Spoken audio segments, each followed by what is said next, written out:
வாழ்க வையகம், வாழ்க வளமுடன். அனைத்து உறவுகளுக்கும் இனிய வணக்கம். ஜோதிட சாஸ்திரத்தில் நவகிரகங்களின் தலைவனாக கருதப்படுபவர் சூரிய பகவான். இவர் ஒவ்வொரு மாதமும் தன் ராசியை மாற்றுவார். அப்படி மாற்றும் போதுதான் தமிழ் மாதங்கள் பிறக்கின்றன. அந்த வகையில் நடைபெறும் விசுவாவசு ஆண்டு மார்ச் மாதம் 15ஆம் தேதி ஞாயிற்றுக்கிழமை அன்று ஏகாதசி திதியில் திருவோணம் நட்சத்திரத்தில் பரிகம் நாமயோகத்தில் பாலவம் கரணத்தில் சித்தயோகம் கூடிய நன்னாளில் இந்த மகத்தான பங்குனி மாதம் பிறக்கின்றது. இம்மாதத்தில் சூரிய பகவான் மீனராசியில் சஞ்சரிப்பதால் இது மீன மாதம் என்றும் அழைக்கப்படுகின்றது. இம்மாத கிரகநிலைகள் என எடுத்துக்கொண்டால் மீனராசியில் சுக்கிரன், சூரியன், சனி பகவான் உள்ளனர். கும்பராசியில் செவ்வாய் பகவான், புதன் பகவான், ராகு பகவான் உள்ளனர். மிதுன ராசியில் குரு பகவானும், சிம்மத்தில் கேது பகவானும் உள்ளனர். இம்மாத கிரகப்பெயர்ச்சி என எடுத்துக்கொண்டால் சுக்கிர பகவான் பங்குனி மாதம் 13ஆம் தேதி மேசராசிக்கு பயிற்சியாகின்றார். செவ்வாய் பகவான் இம்மாதம் 18ஆம் தேதி கும்பராசியில் இருந்து மீனராசிக்கு பயிற்சியாகின்றார். புதன் பகவான் இம்மாதம் 23ஆம் தேதி சனி வீடான கும்பத்தில் இருந்து குரு வீடான மீனத்திற்கு செல்கிறார். இந்த கிரகங்களின் பெயர்ச்சியால் இம்மாதம் உங்களுக்கு எவ்விதமான பலன்கள் கிடைக்கப் போகிறது, அது சாதகமாக அமையுமா இல்லை பாதகமாக அமையுமா என்பதனை பற்றி காண்போம். பிறக்கப் போகும் இம்மாதத்தில் ஒரு சில ராசிக்காரர்களின் சிக்கி சீரழிந்த வாழ்க்கை பயணம் மாறப்போகிறது. மனக்கசப்பில் வாழ்ந்து வந்த உங்களுக்கு இனி வசந்த காற்று வீசப்போகிறது. எதிரில் யமனே வந்தாலும் சிவனின் அருளால் எதிர்த்து நின்று போராடும் பலம் உங்களை வந்து சேரும். உங்கள் பிறப்பு ஒரு சாபக்கேடு அல்ல, அது சரித்திரம் படைக்கப் போகிறது. வரும் வாய்ப்பினை சரியாக பயன்படுத்தி கொண்டு உங்கள் வாழ்வில் வளமும் நலமும் செல்வ செழிப்பும் பெற்று வாழ்வில் உயரிய நிலையை அடைய வேண்டும். தனது பேச்சு திறமையால் அனைவரையும் கவர்ந்தெழுக்கும் மகர ராசி அன்பர்களே, இந்த மாதம் மனதில் புதிய உற்சாகம் உண்டாகும். முயற்சிகளில் சாதகமான பலன் கிடைக்கும். பணவரத்து எதிர்பார்த்தபடி வரும். உடல் ஆரோக்கியத்தில் மட்டும் கவனம் தேவை. செவ்வாய் பகவான் சஞ்சாரத்தால் கெட்ட கனவுகள் தோன்றலாம். நட்பாக இருந்தவர்கள் கூட பிரிந்து செல்லலாம். தொழில் வியாபாரம் வழக்கம் போல் நடக்கும். எதிர்பார்த்த பணம் வந்து சேரும். கடன் பிரச்சனைகள் கட்டுக்குள் இருக்கும். உத்தியோகத்தில் இருப்பவர்கள் வீண் அலைச்சலை சந்திக்க வேண்டி இருக்கும். மேல் அதிகாரிகளை அனுசரித்து செல்வது நல்லது. குடும்பத்தில் இருப்பவர்களையும் அனுசரித்து செல்வது நன்மையை தரும். கணவன் மனைவிக்கு இடையே மனம் விட்டு பேசுவது நன்மை தரும். பிள்ளைகளுக்காக சில பணிகளை கவனிக்க வேண்டியிருக்கும். அவர்களை அன்புடன் நடத்துவது நல்லது. பெண்களை பொறுத்தவரை இந்த மாதம் நீங்கள் எடுக்கும் முயற்சிகளில் சாதகமான பலன் கிடைக்கும். உடல் ஆரோக்கியத்தில் கவனம் தேவை. பணவரத்து திருப்தி தரும். கலைத்துறையினருக்கு புதிய முயற்சிகளை தள்ளி போடுவது நல்லது. வீண் அலைச்சலும் காரிய தாமதமும் ஏற்படலாம், கவனம் தேவை. அரசியல் துறையினர் பல தடைகளை தாண்டி செயல்பட வேண்டியிருக்கும். எதிர்பார்த்த லாபம் வந்து சேரும். செயல் திறமை வெளிப்படும். சுதந்திரமாக செயல்படும் வாய்ப்புகள் கிடைக்கும். வரவேண்டிய பணம் வந்து சேரும். மாணவர்களுக்கு கல்வி தொடர்பான விஷயங்களில் எதிர்பார்த்த பலன் கிடைக்கும். மனதில் இருந்த கவலை நீங்கும். நட்சத்திர பலன்கள் உத்திராடம் 2, 3, 4ஆம் பாதங்கள். இந்த மாதம் எதிலும் கூடுதல் கவனத்துடன் இருப்பது நல்லது.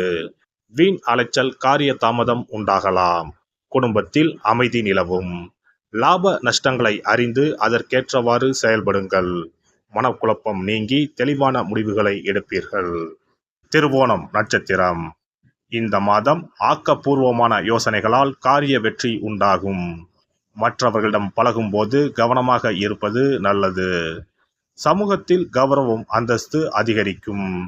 தொழில் வியாபாரம் தொடர்பான பணிகளில் கூடுதல் கவனம் செலுத்தி அவற்றை வெற்றிகரமாக செய்து முடிப்பீர்கள். அவ்விட்டம் 1, 2ஆம் பாதங்கள். இந்த மாதம் வியாபாரம் தொடர்பான பயணங்கள் லாபம் தருவதாக இருக்கும். உத்தியோகத்தில் இருப்பவர்கள் மேல் அதிகாரிகள் கொடுத்த வேலைகளை கவனமாக செய்து முடித்து பாராட்டுகளை பெறுவீர்கள். செயல்திறமை அதிகரிக்கும். விநாயகருக்கு அருகம்புல் மாலை போட்டு வணங்க எடுத்த காரியத்தில் வெற்றி உண்டாகும். மனதில் தைரியம் கூடும். சிறப்பு தொகுப்பு. கண் திருஷ்டிகள் அகன்று தடைப்பட்டு கொண்டிருக்கும் காரியங்கள் நிறைவேற செய்ய வேண்டிய பரிகாரம் என்ன என்பதனை பற்றி காண்போம். வாழ்க்கையில் நல்ல நிலையில் இருந்தவர்கள் கூட திடீரென்று பொருளாதாரம் இழந்து மன கஷ்டங்களுடன் வாழும் நிலை ஏற்படும். இந்த நிலை எதனால் ஏற்பட்டது என்று ஆராய்ந்து பார்த்தால் பெரும்பாலும் அவர்களின் மீதான கண் திருஷ்டிதான் காரணமாக இருக்கும்.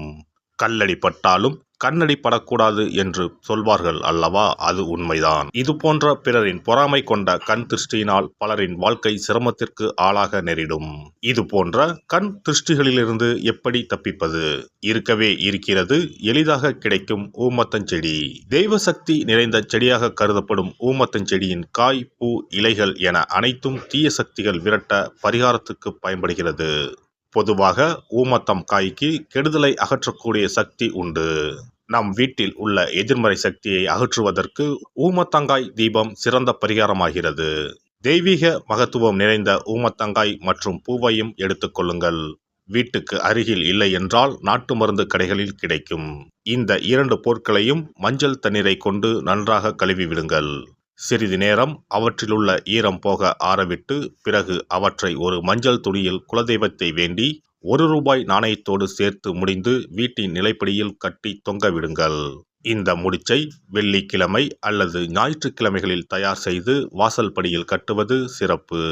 தினமும் வீட்டில் தீபம் ஏற்றி காண்பிக்கும் போது இந்த முடிச்சுக்கும் காண்பிக்கவும். இதேபோல் ஊமத்தம் இலைகள் கிடைத்தால் அந்த இலைகளை சுத்தமான மஞ்சள் தண்ணீரில் கழுவிவிட்டு அவற்றை கொண்டு வீட்டில் இருக்கும் விநாயகருக்கு திங்கள் கிழமைகளில் தொடர்ந்து அர்ச்சனை செய்து வர வேண்டும். ஊமத்தம் பூவையும் விநாயகருக்கு சூட்டலாம். 3 வாரங்கள் தொடர்ந்து திங்கள் கிழமைகளில் விநாயகருக்கு ஊமத்தை இலையால் அர்ச்சனை செய்து ஊமத்தம் பூவை சூட்டி வழிபட்டால் வீட்டில் உள்ள கெட்ட சக்தி நடமாட்டம் மற்றும் கண் திருஷ்டிகள் தீரும்.